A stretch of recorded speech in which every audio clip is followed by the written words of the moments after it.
Asha's bare feet made no sound on the cold grass. Her heart hammered, so loud she was sure the guards would hear it. Through the hedge she had squeezed, past the iron gate she had avoided, onto the lawn that stretched like a green ocean before the biggest house she had ever seen. She shouldn't be here. She knew that. Every part of her body screamed to run back through the hedge, back to the alley where she left her plastic bag of belongings hidden under cardboard. But her stomach ached with hunger that made her dizzy, and she had seen the kitchen light glowing warm through the trees. Maybe, just maybe, there would be something in the trash bins. Rich people threw away more food than she ate in a week. The mansion loomed before her, white as a wedding cake, with windows that glittered like jewels. Asha had lived on the streets for 2 years now, ever since Mama died, and the shelter said she was too much trouble. 2 years of sleeping in doorways, of running from police, of eating from dumpsters. 2 years of being invisible. She crept along the side of the house, pressing herself against the cool wall. Her dress, once blue, was now the color of dirt and torn at the hem. Her hair hung in tangled knots down her back. She probably smelled bad. She couldn't remember the last time she'd had a real bath. Then she heard it, a baby crying. Not the normal fussy cry of a tired infant. This was different. This was a sound of terror, of desperate need, of a heart breaking. Asha froze. The cry came from somewhere above her, maybe a balcony or an open window. It pierced through the night like a knife. Run. Her brain told her, this isn't your problem. You have enough problems. But her feet wouldn't move.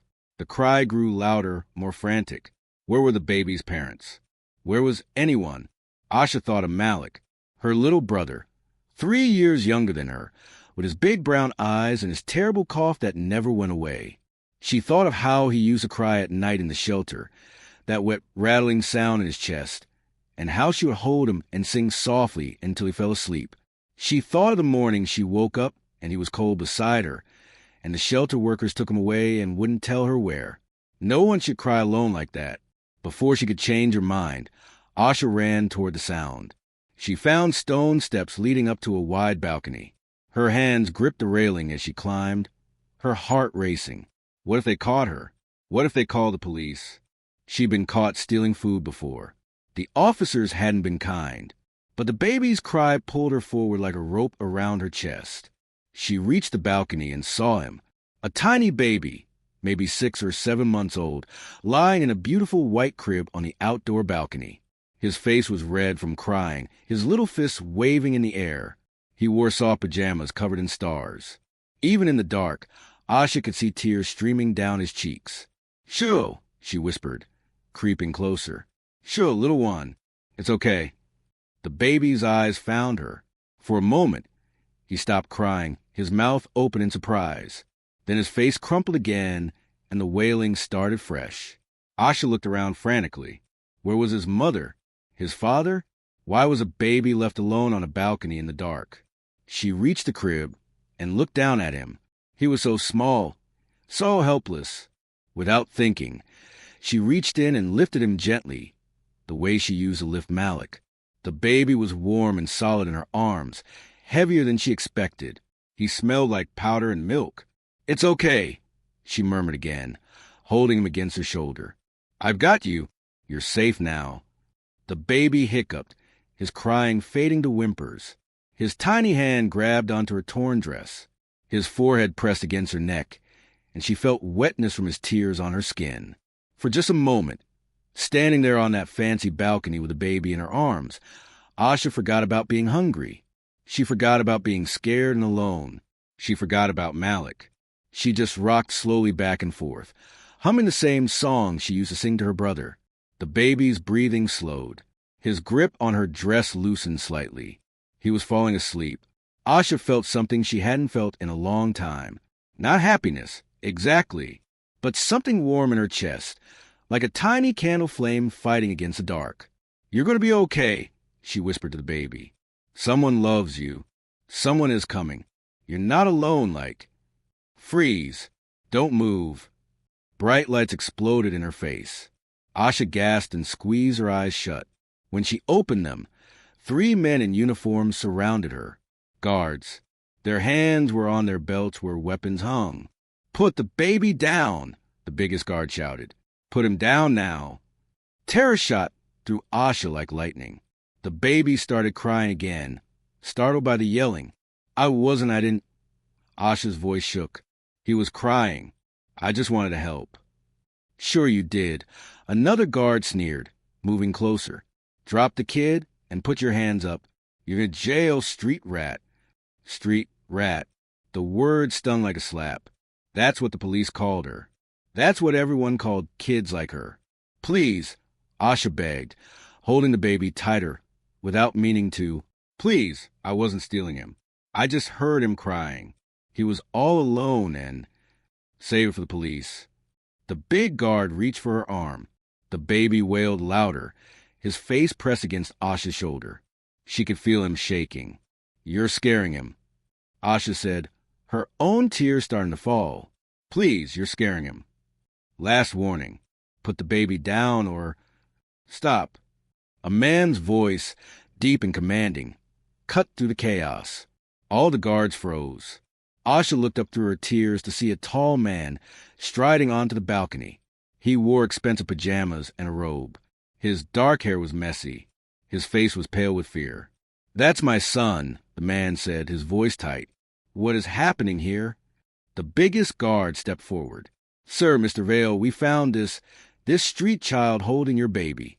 We don't know how she got past security, but...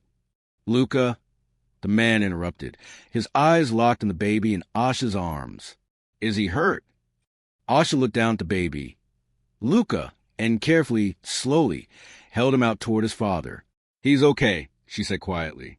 He was just scared. I think he had a bad dream. The man, Mr. Vale, took 2 quick steps forward and lifted his son from Asha's arms. The moment he did, Lucas started screaming again, his little arms reaching back toward Asha. Mr. Vale's eyes widened. He looked at his crying son, then at Asha, then back at his son. Something changed in his face. Tell me exactly what happened, he said softly, still trying to calm Luca. And someone tell me why my son was alone on this balcony in the middle of the night. Asha wrapped her arms around herself, suddenly feeling how cold and dirty and small she was. The guards surrounded her like wolves. Mr. Vale waited for an answer. And Luca kept crying, kept reaching toward the barefoot girl in the torn dress, the only person who had hurt him when he needed help most. The biggest guard grabbed Asha's arm hard, his fingers digging into her skin. Sir, we should call the police right now. This girl broke into your property and had her hands on your son. Who knows what she was planning to do? Asha tried to pull away, but his grip was too strong. I wasn't planning anything. I heard him crying and... Quiet, the guard barked. You'll talk when the police get here. Mr. Vale bounced Luca gently, trying to soothe him, but the baby kept screaming and reaching toward Asha. His little face was red and wet with tears. Someone explained to me, Mr. Vale said, his voice dangerously calm, why my 7-month-old son was outside alone in the middle of the night. A woman rushed onto the balcony, wearing a nightgown and looking terrified. She had gray hair pulled back in a bun. Mr. Vale, I'm so sorry, sir. I just stepped inside for one moment, just one moment, to get his bottle from the warmer. He wouldn't stop fussing, and I thought the night air might calm him, and... You left him alone, Sandra? Mr. Vale's voice was quiet, but somehow that made it scarier than shouting. The woman, Sandra, the nanny, pressed her hand to her mouth. It was only 30 seconds, sir. Maybe a minute. The balcony door was right there. I could hear him the whole time. I never thought. You never thought someone could climb up here, Mr. Vale finished, looking at Asha. You never thought my son could be in danger. Asha felt her chest tighten. They were going to blame her. Of course they were. Nobody ever believed street kids. Nobody ever listened. She had tried to help, and now she was going to jail. Please, Asha whispered, her voice breaking. I know how it looks. I know I shouldn't be here. But I wasn't trying to hurt him. I was just looking for food in the trash, and I heard him crying so hard, and nobody came, and I couldn't just leave him there. I couldn't. A likely story, the guard growled. probably casing the place for weeks, waiting for a chance to. Look at my son, Mr. Vale interrupted. Look at him. Everyone turned to look at Luca. The baby was still reaching toward Asha, his fingers opening and closing, his cries desperate. When Asha met his eyes, he reached even harder, lunging in her direction. Mr. Vale's face changed. He stared at his son like he was seeing something he'd never seen before. How long was he crying before you picked him up? Mr. Vale asked Asha. Asha swallowed hard. I don't know exactly. Maybe 5 minutes? It felt like forever. He sounded so scared. And what did you do? I sang to him, Asha said quietly, and rocked him, like I used to do with my little brother when he couldn't sleep. Your brother? Mr. Vale's eyebrows rose. Asha looked down at her bare feet. Malik, he died 2 years ago. He was sick, and we lived in a shelter, and they couldn't help him, and her voice cracked. She couldn't finish. The balcony went very quiet. Even Luca's crying faded to whimpers. Mr. Vale studied Asha's face for a long moment. She could feel everyone staring at her. The guards thinking she was lying. Sandra looking worried. Mr. Vale trying to figure out if she was telling the truth.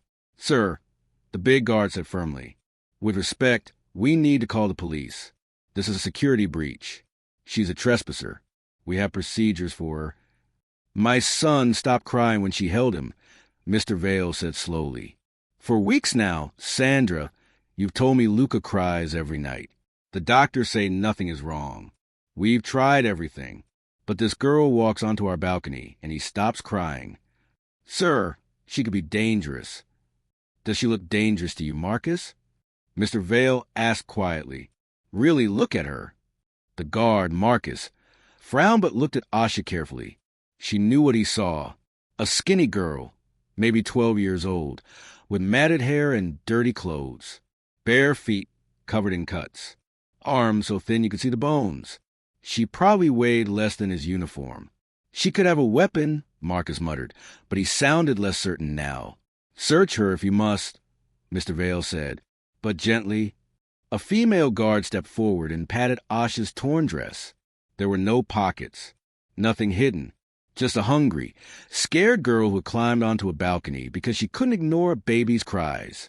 Nothing, sir, the female guard reported. Mr. Vale nodded slowly. He looked at Luca, who had finally quieted down, but kept his eyes locked on Asha. Then he looked at Asha again, really looked at her, and something in his face softened. Let her go, Marcus, he said. Sir, I strongly advise. Let her go. Marcus released Asha's arm. She rubbed the spot where his fingers had been, feeling the bruises already forming. Sir, Sanders spoke up nervously, should we at least call authorities? There are laws about trespassing, and the insurance company will want to report, and... My son was left alone on a balcony, Mr. Vale said sharply. And instead of something terrible happening, this girl chose to help him. She could have ignored him. She could have... He paused, his jaw tight. She could have taken him and run. But she didn't. She stayed and comforted him. We still don't know why she was here, Marcus insisted. She told us why. She was looking for food. Mr. Vale turned to Asha. Is that true? Are you hungry? Asha wanted to lie. She wanted to say she was fine, that she didn't need anything from these rich people with their mansion, and their guards and their assumptions. But her stomach chose that moment to growl so loudly that everyone heard it. Her cheeks burned with shame. She nodded. When was the last time you ate? Mr. Vale asked gently. Yesterday morning, Asha whispered. A lady gave me half a sandwich outside the church. Sandra gasped. Mr. Vale's eyes closed briefly, like he was in pain. Sir, this changes nothing about the security breach. Marcus started. Marcus, that's enough. Mr. Vale's voice had steel in it now. This child is not a criminal. She's... He looked at Asha, at her bare feet and hollow cheeks, and the old sadness in her eyes. She's a child who needed help, just like my son needed help tonight. What are you suggesting, sir? Sandra asked carefully. Mr. Vale shifted Luca to his other arm. The baby had finally relaxed, his eyes drooping with sleep now that the shouting had stopped. I'm suggesting that we don't call the police. I'm suggesting that we listen to what she has to say. And I'm suggesting, he paused, seeming to make a decision. I'm suggesting that we help her. Help her? Marcus sounded shocked. Sir, she broke into your home. She saved my son from crying alone in the dark. Mr. Vale corrected. There's a difference. He took a step toward Asha. She forced herself not to step back, not to run. Running would make her look guilty. What's your name? He asked softly. Asha, she said. Just Asha. Asha, I want you to tell me your story. All of it. Where you sleep, how you live, why you're out here alone at night. And I want the truth. Can you do that? Asha looked up at him. His eyes were tired but kind. Luca had fallen asleep against his shoulder, finally peaceful. The guard still surrounded her, ready to grab her as she tried to run. She could lie. She was good at lying. She'd been lying to survive for 2 years. But something in Mr. Vale's face made her want to tell the truth. Okay, she whispered. I'll tell you everything. Mr. Vale nodded. Sandra, bring some food from the kitchen. Bread, fruit, whatever we have ready. Marcus, you and the other guards can wait downstairs. This girl is not a threat. Sir, I really must protest. That's an order, Marcus. The guards exchanged glances but slowly left the balcony. Sandra hurried inside, looking relieved to have something to do. Mr. Vale sat down carefully in a chair, still holding his sleeping son. He gestured to another chair. Please sit. You look like you're about to fall over. Asha sat on the edge of the chair, ready to run if she needed to. Her whole body was shaking. She couldn't believe this was happening. She couldn't believe he wasn't calling the police. Why are you being nice to me? She asked suddenly. People like you don't help people like me. Mr. Vale looked down at Luca, sleeping peacefully for the first time in weeks. Because my son trusts you, he said quietly. And because I almost lost him tonight, and you're the reason I didn't. That matters more than rules or procedures or what's normal. He looked at Asha again. Now tell me. Tell me everything. And let's figure out how to help you the right way. Asha took a shaky breath. For the first time in 2 years, someone was listening, really listening. She didn't know if she could trust it, but maybe, just maybe, this was the moment everything changed. Sandra returned with a tray piled high with food. Fresh bread, sliced cheese, apples, grapes, and a glass of milk. Asha stared at it like it might disappear if she blinked. Go ahead, Mr. Vale said gently. Eat. Asha grabbed a piece of bread and stuffed it in her mouth. She couldn't help it. She was so hungry that her hands shook. She ate like an animal, fast and desperate, afraid someone would take it away. Slow down, Mr. Vale said, not unkindly. No one is going to take it from you. There's plenty more. Asha forced herself to chew slower. The bread was soft and fresh, nothing like the stale crust she usually found. The cheese melted on her tongue. The apple was crisp and sweet. She had forgotten food could taste like this. While she ate, Mr. Vale watched her quietly, still holding Luca. Tell me about your brother, he said. Malik. Asha swallowed hard, the food suddenly feeling heavy in her throat. He was 5 when he died. He had a cough that never went away. We lived in a shelter, but they said there were too many kids and not enough beds. Sometimes we had to sleep outside. When it got really cold, Malik's cough got worse. She took a sip of milk, remembering. I tried to keep him warm. I gave him my blanket. I sang to him every night. But one morning, he didn't wake up. They took him away, and nobody would tell me where. They said I was too young to understand. But I understood. I understood that he died because nobody cared enough to help us. Mr. Vale's face looked pained. What about your parents? Mama died when I was 10. Cancer, they said. We had no money for doctors. After that, it was just me and Malik. Social services tried to find us a foster home, but nobody wanted 2 kids, especially not kids who'd lived on the streets. They said we had issues. Asha said the word like it tasted bitter. After Malik died, I ran away from the shelter. I've been on my own ever since. For 2 years, Mr. Vale asked, his voice tight. You've been alone on the streets for 2 years? Asha nodded. I know how to survive. I know which dumpsters have the best food, which doorways are safe to sleep in, which shop owners will chase you, and which ones will pretend not to see you. I know how to be invisible. No child should have to know those things, Mr. Vale said quietly. Maybe not, Asha said, finishing the last grape. But lots of kids do. The world isn't fair. You either figure out how to survive or you don't. Mr. Vale looked down at Luca, sleeping peacefully in his arms. His son's small hand was curled against his chest. I have everything, he said slowly. This house, money, security, the best doctors, the best schools planned for when he's older. And yet for weeks, I couldn't figure out why my son was crying every night. I hired experts. I bought special cribs, special music, special everything. Nothing worked. He looked up at Asha. But you knew exactly what he needed. How? Asha shrugged. Because I used to be scared at night, too. When you're little and it's dark and you're alone, you don't need fancy things. You just need someone to hold you and tell you it's going to be okay. Even if it's a lie, you need to hear it. Mr. Vale was quiet for a long moment. Then he said, It's not a lie, Asha. Things are going to be okay. For you and for my son. How? Asha asked. She didn't mean to sound bitter, but she couldn't help it. You're going to give me money? Send me to some shelter where they'll ask 1,000,000 questions and separate me from the other kids I know and treat me like I'm broken? I've been there. I've done that. It doesn't help. No, Mr. Vale said firmly. I'm not going to do any of those things. Asha frowned. Then what? I'm going to call a social worker I trust. Her name is Ms. Okafor. She doesn't work for the regular system. She works for my foundation, a foundation I started, but honestly, I've been too busy to pay much attention to. She helps kids who fall through cracks. Kids like you. I don't need charity, Asha said, lifting her chin. It's not charity. It's support.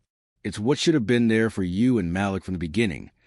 Mr. Vale shifted Luca carefully. Ms. Okafor will help find you a real home, not a shelter. A place where someone actually wants you there.